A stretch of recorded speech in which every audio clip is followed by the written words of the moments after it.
અમદાવાદના સરખેજ વિસ્તારમાં મોહરમ પર્વને ધ્યાનમાં રાખી સુરક્ષા વ્યવસ્થા વધુ મજબૂત બનાવવામાં આવી છે।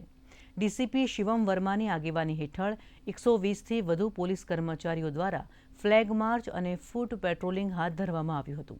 પોલીસ દ્વારા મુખ્ય માર્ગો, સંવેદનશીલ વિસ્તારો તેમજ તાજિયાના રૂટ ઉપર કડક નજર રાખવામાં આવી રહી છે।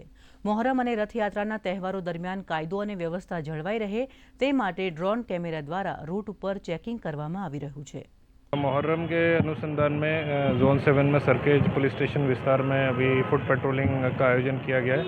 इसमें 116 जितने पुलिसकर्मी हैं जो सरखेज के वेरियस विस्तार में फुट पेट्रोलिंग कर रहे हैं और सभी शांति से पूरा बीत जाए ऐसी प्रिपरेशन पुलिस की है। मुहर्रम के दिन यहाँ 21 जितने ताजिया निकलेंगे और इसके लिए सभी ताजियों पर पुलिस तैनात है और इम्पोर्टेंट जितने भी पॉइंट्स हैं वो हमने आइडेंटिफाई कर लिए हैं, वहाँ पर भी पुलिस तैनात है और जहाँ ठंडा होने जाएगा वहाँ पर भी पुलिस तैनात है। कुल 500 से ऊपर की पुलिस यहाँ पर तैनात है और फुल अलर्ट मोड में।